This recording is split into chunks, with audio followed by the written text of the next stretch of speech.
tumenye Bibiliya. Iki ni ikiganiro utegurirwa na Dr. Venano Makegi ukakigezwaho na Transworld Radio. Soma kandi wige Bibiliya usobanukirwe ijambo ry'Imana.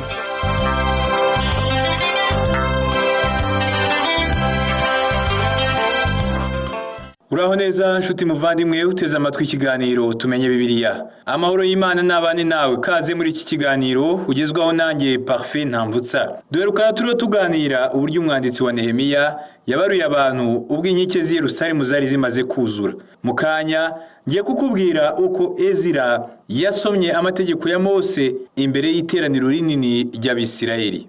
Transworld Radio. Oh, Transworld Radio. Transworld Radio. Transworld Radio. Samirana, Samirana, Samirana, Samirana, Samirana, Samirana, Samirana, Samirana. Imani happy cyubahiro. Mu gice giheruka twabonye ko Nehemiya amaze gutegura abarinzi b'umudugudu yashyizeho n'abaririmbyi kuko yashakaga ko Yerusalemu ibe umudugudu wuzuyemo ibyishimo by'Uwiteka. Hanyuma Nehemiya yategetse ko Abisirayeli basoma Bibiliya. Iki kiba igihe kidasanzwe cy'ububyutse. Fata Bibiliya yawe dusomere hamwe muri Nehemiya igice cya 8 ku murongo wa 2. Haravuga ngo maze abantu bose bateranira icyarimwe ku karubanda ku irembo ry'amazi babwira Ezira umwanditsi ngo azane ibitabo, ngo azane igitabo cy'amategeko ya Mose ay'Uwiteka yategetse Abisirayeli. Abantu bahamagaye Ezira kuzana igitabo cy'amategeko ya Mose kuko hari hagiye kubaho igihe kidasanzwe cyo gusoma Bibiliya. Muri Nehemiya igice cya 8 ku murongo wa 2 aravuga ngo nuko ku munsi wa mbere w'ukwezi kwa 7 Ezira umutambyi azana amategeko imbere y'iteraniro ry'abagabo n'abagore n'abantu bose bajijutse. Ndagira ngo umenye neza ko abateraniye hamwe ari abantu bashoboraga kumva kandi bagasobanukirwa amategeko y'Imana basomewe. Ibi bisobanura ko hashobora kuba hari n'ishuri ry'incuke ryahurijwemo abana bakirira. Birashoboka wenda ko Nehemiya yaba ari nawe wariho yita kuri aba bana bato, simbizi wenda. Ariko icyo ukwiriye kumenya nuko abateranijwe hamwe ari abantu bari bashoboye gucecekera imbere y'Imana bagatega amatwi ibyo bari bagiye gusomerwa. Muri Nehemiya igice cya 8 ku murongo wa 3 aravuga ngo ayo mategeko ayasomera ku karubanda ku irembo ry'amazi ahera mu gitondo kare ageza ku manywa y'ihangu. Abagabo n'abagore n'abandi bantu bajijutse bari baraho bose bari bateze amatwi ngo bumve igitabo cy'amategeko. Inshuti yanjye, ni ukuri rwose sinzi niba hari abantu nabona bashobora kuntega amatwi ndiho nsoma Bibiliya kuva mu gitondo kugeza ku manywa y'ihangu, kuko nzi yuko n'iminota 45 abantu benshi baba bamaze kurambirwa kumva umuvugabutumwa. Abantu b'iki gihe bameze nk'abagore babiri bari bavuye gusenga ku cyumweru mu gitondo. Nuko umwe aravuga ngo nokuri umuvugabutumwa uyu munsi yigishije umwanya muremure. Mugenzi we aramusubiza ngo oya, ntabwo yigishije umwanya muremure, ahubwo byasaga nkaho yatwaye umwanya munini, ariko iminota yabwirije ni ya yindi isanzwe. Nshuti yanjye, abantu benshi muri iki gihe bikizemo ko ikibwiriza kimaze iminota 45 kiba cyabaye kirekire. Ariko Abisirayeli bateraniye hamwe bamara umwanya munini cyane bumva Ezira. Ibi bikerekana ko bari bashishikajwe cyane no kumva ijambo ry'Imana. Bari bamaze imyaka 70 mu bunyage, kandi muri icyo gihe cyose ntibari baherutse kumva ijambo ry'Imana. Cyabaye igihe kidasanzwe kuri bo. Transworld Radio. Oh, Transworld Radio.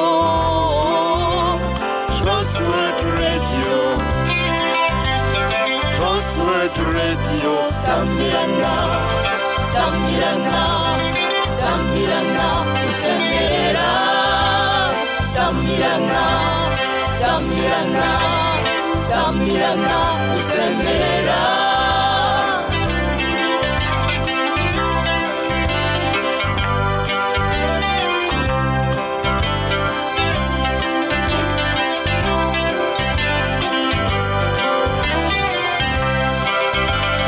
Samirana, Samirana, Samirana, usemerera Imana ihabwa icyubahiro. Samirana, Samirana, Samirana, usemerera Imana ihabwa icyubahiro.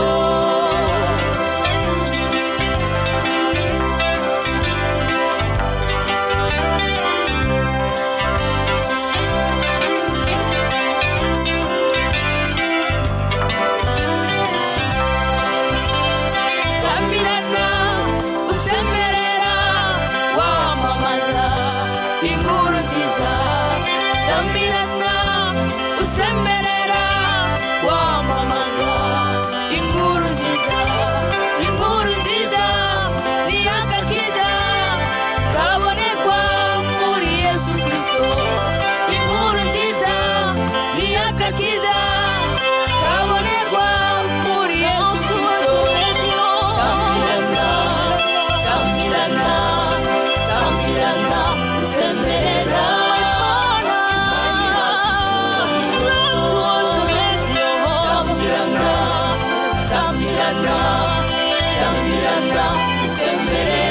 usemerera imana yacu icyubahiro sambirana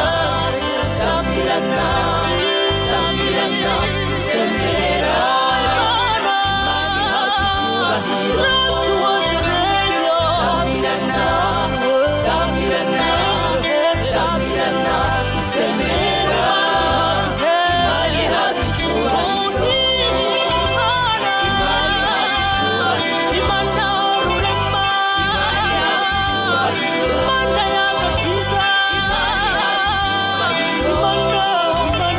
imana yacu icyubahiro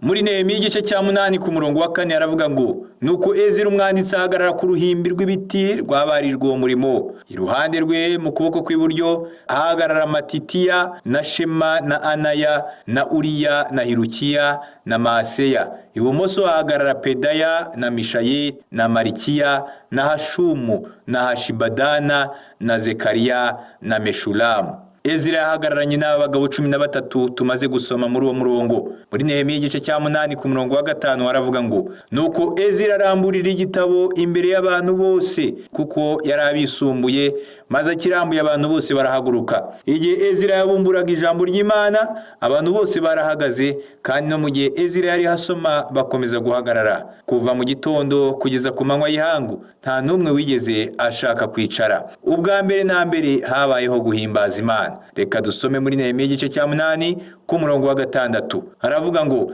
Ezira shima Uwiteka Imana nkuru abantu bose barikiriza bati amen amen batega amaboko maze bubika imitwe baramya Uwiteka bubitsa amaso yabo hasi. Ibi bisobanura ko abantu bose baciye bugufi n'amaguru n'amaboko yabo bubarara hasi bamanura n'imitwe yabo. Uko niko baramyaga Imana kera maze Ezira shima Uwiteka Imana nkuru. Muri Nehemiya igice cya 8 ku murongo wa 7 aravuga ngo kandi Yoshua na Bani na Sherebiya na Yamini na Akubu na Shabetayi na Hodiya na Maaseya na Kerita na Azariya na Yozabadi na Hanani na Peraya n'Abalewi basobanurira abantu amategeko abantu bahagazaho. Hano nanone tuabona urundi rutonde rw'abantu b'ingenzi cyane.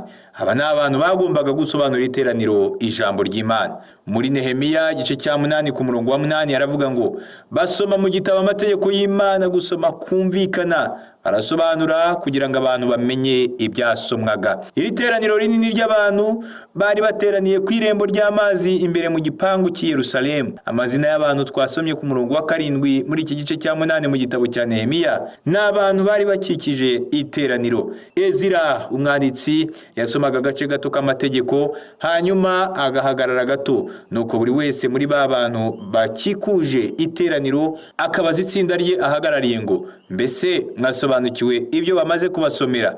Birumvikana benshi muri bo bavugaga ko babyumvise, hanyuma wenda bamwe muri bo bakaba ari bo bamanika amaboko yabo bakavuga ngo ntabwo twigeze dusobanukirwa ibyo bariho badusomera. Nuko buri wese mu itsinda ayoboye agafasha abo bantu gusobanukirwa amategeko y'Imana. Hanyuma Ezira akongera agasoma ikindi gice cy'amategeko, akongera nanone guhagarara kugira ngo abantu babaze ibibazo. Nuko abarimu bashinzwe buri matsinda y'abantu bagatanga ibisubizo umuntu wese yashobora kwibaza. Ndibaza natwe uyu munsi mu matorero yacu iyo tuza kuba tugira ibihe bidasanzwe byo gusoma Bibiliya, hakabaho umuntu umwe uhaguruka agasoma ijambo ry'Imana. Muri iryo teraniro n'ubundi hakaba harimo abantu bashinzwe gusobanurira bagenzi babo ibibazo bashobora kwibaza mu ijambo ry'Imana. Tekereza noneho dusomewe nk'igice cya mbere cyo mu rwandiko Pawulo yandikiye Abefeso. ndakubwiza ukuri ko utagera kure muri uyu murongo utarahura n'ikibazo. Reka tuhasome twumve uko mu Befeso igice cya mbere umurongo wa 4 havuga. Haragira hati nk'uko yadutoranirije muri we isi itararemwa. Uyu murongo ushobora gutuma twibaza ibibazo byinshi. Mbese niki Pawulo yayihavuga? Mbese yariho yigisha ku myizerere yo gutoranywa? None se imyizerere yo gutoranywa ni iki? Inshuti yanjye, birashoboka cyane ko gusoma Bibiliya mu buryo budasanzwe mu matorero yacu bishobora kuzana ububyutse muri iki gihe, kuko ari nuko byagenze mu gitabo cya Nehemiya nk'uko turiho tubisoma. Gusoma amategeko, kubaza no gusubiza ku byo abantu bibaza byatumye Abisirayeli bashobora gusobanukirwa amategeko ya Mose. Abisirayeli bahagaze hamwe batega amatwi ibyo bariho basomerwa, maze bagira n'umwanya wo kubaza ibibazo kugira ngo barushirizeho gusobanukirwa. Ku giti cyanjye ntekereza ko Bibiliya yari ikwiriye kwigishwa muri ubu buryo, kandi umurongo wose utumvikana ugasobanurwa neza. Ntabwo nemera uburyo bukunze gukoreshwa aho usanga umuntu asomye inkuru yose yo muri Bibiliya hanyuma akayisobanura muri rusange atavuga umurongo ku wundi.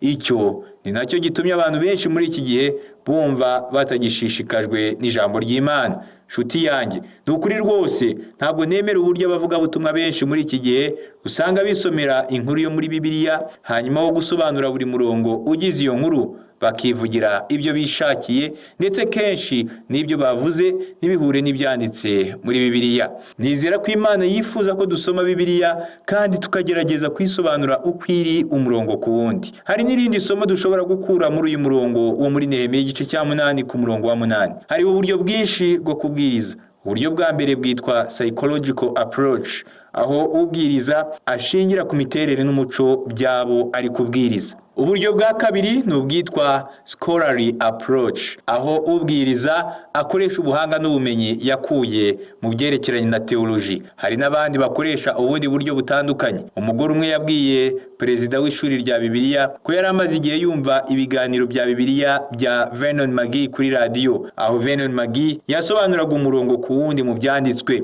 Uyu mu perezida w'ishuri rya Bibiliya ngo yahise asubiza wa mugore ngo yego, ntekereza ko kwigisha Bibiliya umurongo ku wundi ni uburyo bumwe bwo kubwiriza, ariko ntabwo ari uburyo bwa gihanga ubwo bamwe bita scholarly approach. Nyamara Vernon McGee avuga ko nubwo uburyo yigishamo Bibiliya butari ubwa gihanga, yemeza ko Imana ariyo yamuyoboye kwigisha gutyo avuga umurongo ku wundi, kandi ahamya ko ari uburyo bwemewe n'Umwuka Wera. Muri Nehemiya igice cya 8 ku murongo wa 8 haravuga ngo basoma mu gitabo amategeko y'Imana, gusoma kumvikana, barasobanura kugira ngo abantu bamenye ibyasomwaga. Shuti yanjye, dukeneye kumenya icyo Imana itwigisha mu ijambo ryayo.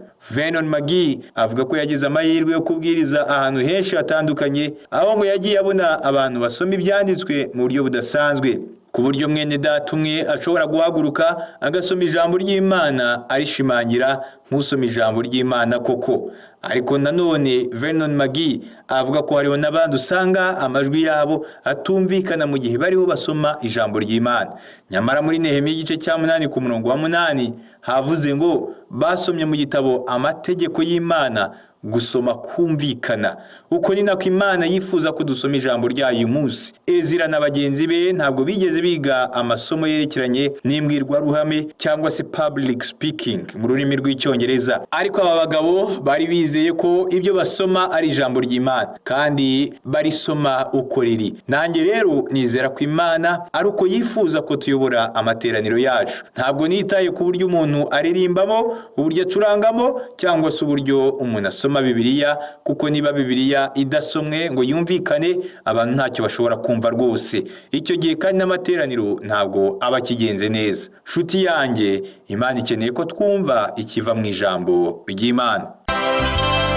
Samirana usemerera wamamaza inkuru nziza. Samirana usemerera wamamaza inkuru nziza.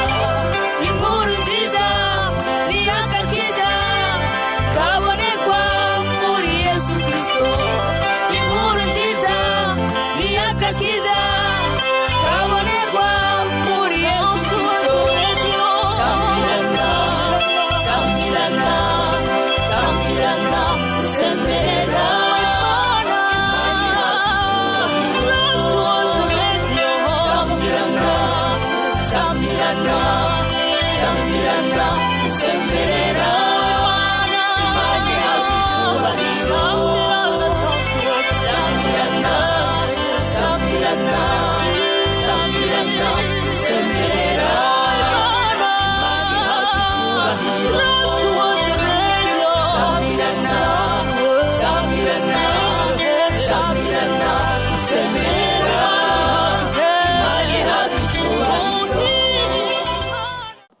Nehemiya igice cya 8 ku murongo wa 9 aravuga ngo Nehemiya ari we umutirushata na Ezira umutambyi n'umwanditsi n'abalewi bigishaga abantu babwira abantu bose bati uyu munsi ni umunsi werejwe Uwiteka Imana yanyu ntimubabare kandi ntimurire kuko abantu bose bariraga uko bumvaga amagambo yo mu mategeko. Mu gihe cya Nehemiya Abisirayeli benshi bari batarumva ijambo ry'Imana na rimwe, gusomerwa no kwigishwa amategeko ya Mose byatumye Abisirayeli bihana ibyaha, byatumye abantu barira barizwa n'ibicumuro byabo, nanone kandi bariza amarira y'ibyishimo kuko Imana yabababariye. Muri Nehemiya igice cya 8 ku murongo wa 10 aravuga ngo maze arababwira ati nimugende murya inyama z'ibinure munywe ibiryohereye mwohereze amafunguro abadafite icyo bahishiwe kuko uyu munsi ari umunsi werejwe Uwiteka wacu, kandi nimugira agahinda kuko kwishimana Uwiteka arizo ntege zanyu. Nshuti yanjye, niba ijambo ry'Imana hari icyo risobanuye kuri wowe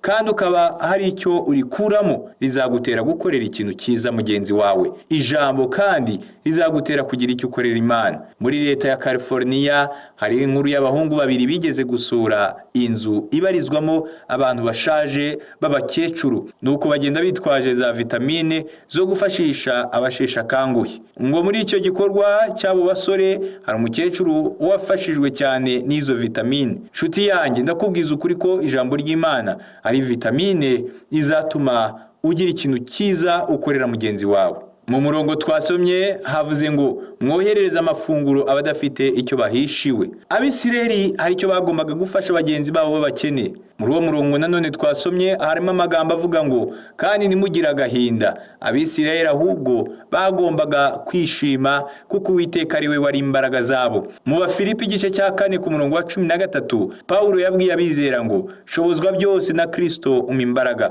Naho mu Bafilipi igice cya 4 ku murongo wa 4 arongera agira ati mujye mwishimira mu mwami wacu iminsi yose, yewe nongeye kubivuga nti mwishime. Paulo yari abwira abizera ko isoko y'imbaraga ari ibyishimo, ibanga no gusenga, ariko isoko y'imbaraga ni ibyishimo. Ijambo ry'Imana rigomba kugutera ibyishimo nshuti yanjye. Tekereza rero ko haba hari ikibazo mu gihe amateraniro atagushimishije cyangwa ngo aheshe umugisha umutima wawe. Vernon McGee avuga ko mu myaka 21 ishize mu mujyi wa Los Angeles muri California higeze kubaho igiterane kinini kizwi ku izina rya Largest Midweek Service. McGee avuga ko icyo giterane cyitabiriwe n'abantu bari hagati y'1,500 n'2,500. Ngo nyuma y'igiterane Vernon McGee yagerageje gusuhuza bamwe mu bari bitabiriye icyo giterane mbere y'uko bataha. Vernon McGee avuga ko atazi neza niba abari bitabiriye igiterane bari bafashijwe n'inyigisho za Bibiliya, kuko bamwe bamusuhuzaga bakikomereza ngo akabona neza ko nta cyabakozeho, ariko ngo abandi nabo bashoboraga kuza bakamusuhuza hanyuma bakamubwira ngo twishimiye mu mwami. Vernon McGee ahamya ko ayo magambo yatumye yizera neza ko ijambo ry'Imana ryageze ku ntego yaryo. Nshuti yanjye, ijambo ry'Imana rifite intego yo kuzana ibyishimo mu mutima w'uwizera. Iyo kandi ni imwe mu mpamvu na Yohana yavuze mu rwandiko rwe rwa mbere igice cya 1 ku murongo wa 4 agira ati ibyo nibyo tubandikiye kugira ngo umunezero wanyu ube mwinshi. Imana ntabwo ishaka ko unezerwa gahe gato, ahubwo irashaka ko ugira umunezero mwinshi cyane usoma kandi wiga ijambo ry'Imana. Nshuti yanjye, kwiga Bibiliya bizakuzanira umunezero mwinshi mu buzima bwawe. Niba bitari uko, ni wowe uzaba ufite ikibazo. Ubwo rero biragusaba kujya imbere y'Imana ugasenga, ukavuga ngo Mana, ndashaka ko ijambo ryawe rizana umunezero mu buzima bwanjye. Icyaba intambamye cyose kuri jye ugikureho kugira ngo munezererwe mu gihe cyose ndiho niga ijambo ryawe. Ntekereza ko abizera bose nibagira uyu mutima n'itorero rizaba ritunganyijwe rwose. Mbese waba warabonye ukuntu abantu baba bameze iyo bagiye nko kureba umupira w'amaguru kuri stade?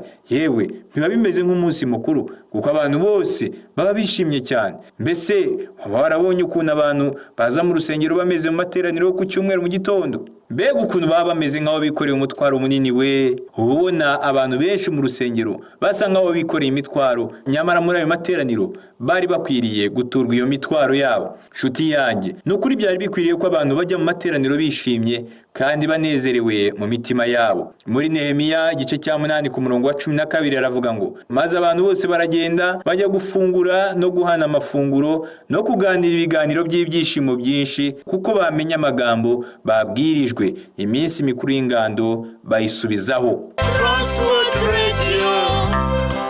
Oh, Transworld Radio. Transworld Radio. Transworld Radio. Sambirana, Sambirana, Sambirana, Usemerera.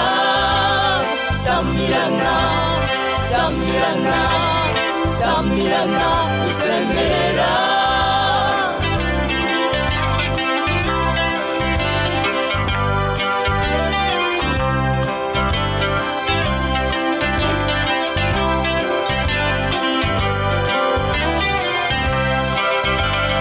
Sambirana, Sambirana, Sambirana, Usemerera. Imana ihabwa icyubahiro. Sambirana, Sambirana, Sambirana, Usemerera. Imana ihabwa icyubahiro.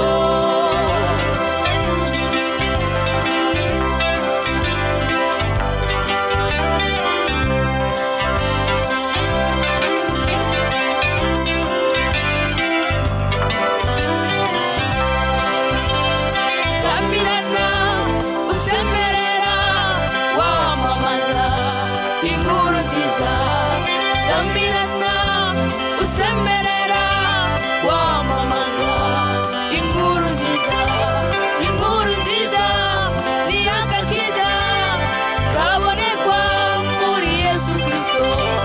Inkuru nziza ni agakiza kabonekwa muri Yesu Kristo. Sambirana, Sambirana, Sambirana, Usemerera.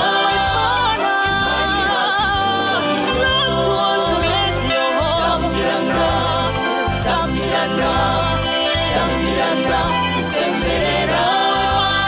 Imana ihabwa icyubahiro. Sambirana, Sambirana, Sambirana, Usemerera. Imana ihabwa icyubahiro. Sambirana, Sambirana, Sambirana, Usemerera. Imana ihabwa icyubahiro.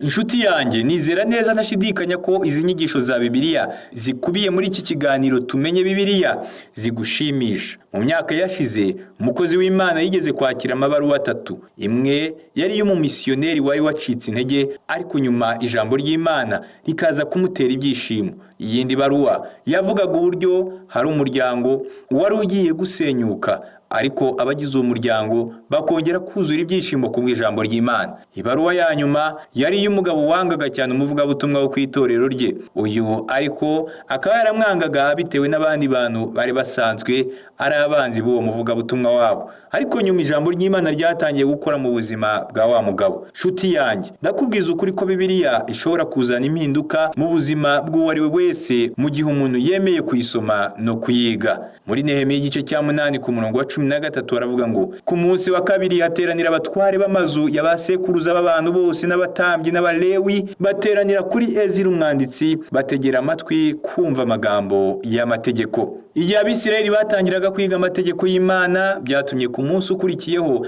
abatware benshi baza kuri Ezira ngo babwire byinshi byerekeranye n'amabwiriza y'Imana. Iyo turangije amateraniro ku cyumweru, nkunda kumva abantu bavuga ngo twagize ibihe byiza cyane kandi ijambo ry'uyu munsi ryaduhesheje umugisha pe. Nyamara kuri jyewe ibyo si nkunda kubyitaho cyane, kuko ahubwo mba nshaka kureba niba koko ibyo abo bantu bumvise bazabishyira mu bikorwa ku wa mbere kugeza ku cyumweru gitaha. Ikinshimisha ni ukubona wa wundi wavuze ko yafashijwe yongeye kugaruka mu materaniro yo mu mibyizi hagati, akarekera aho ngaho kuba umukristo ku cyumweru gusa. Ibyo nibyo bishobora kunyemeza neza ko ijambo wa muntu yigishijwe ryamufashije. Muri Nehemiya igice cya 8 kuva ku murongo wa 14 kugera ku wa 16 haravuga ngo babona ibyanditswe mu mategeko ko Uwiteka yabitegekesheje Mose yuko Abisirayeli bazajya barara mu ngando mu birori byo mu kwezi kwa 7, kandi yuko bararika bakamamaza mu midugudu yabo yose ni Yerusalemu bati nimusohoke mujye ku musozi muzana amashami y'imyelayo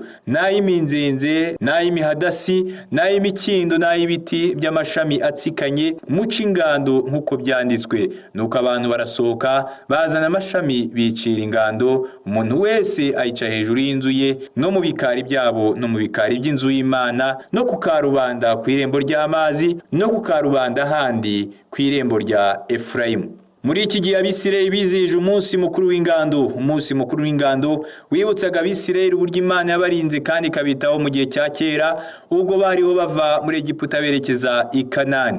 Mu gihe cya Nehemiya Abisirayeli bumviye amategeko basomewe, bumvise ijambo ry'Imana kandi batangira gukora icyo ribategeka. Nshuti yanjye, gusoma no kwiga Bibiliya ntibisanzwe kuko bikuzanira ibyishimo mu buzima bwawe. Ariko rero ibyo byishimo bishobora kurangira mu gihe cyose utumviye ijambo ry'Imana ngo ugende nk'uko rivuga. Mu gice gikurikira tuzabona ko nyuma yo gusomerwa Bibiliya Abisirayeli binjiye mu gihe cy'ububyutse budasanzwe. Reka dusenge. Mana, genderera igihugu cyacu maze imitima y'Abanyarwanda igarukira ijambo ryawe. Ndagusaba Mana ngo uzane ububyutse muri iki gihe kuko benshi batagifite umwanya wo gusoma no kwiga ijambo ryawe. Satani arangaje benshi muri ibi na biriya, ari harabuza abantu gufata igihe cyo kwiga ijambo ryawe. Iki ni cyo gihe cyawe Mana cyo kugira icyo ukoze ukazana ububyutse maze ugahindura iki gihugu cyacu. Ni mu izina rya Yesu Kristo umwami wacu. Amen. Ndagushimiye cyane nshuti twabanye mu kiganiro cy'uyu munsi. Ubutaha n'ingaruka nzakuganiriza ku gice cya 9 mu gitabo cya Nehemiya, aho batubwira ko Abisirayeli binjiye mu gihe cy'ububyutse budasanzwe nyuma yo gusomerwa amategeko y'Imana. Ngaho amahoro n'umugisha biva ku Mana Data n'umwana wayo Yesu Kristo n'Umwuka Wera bibane nawe.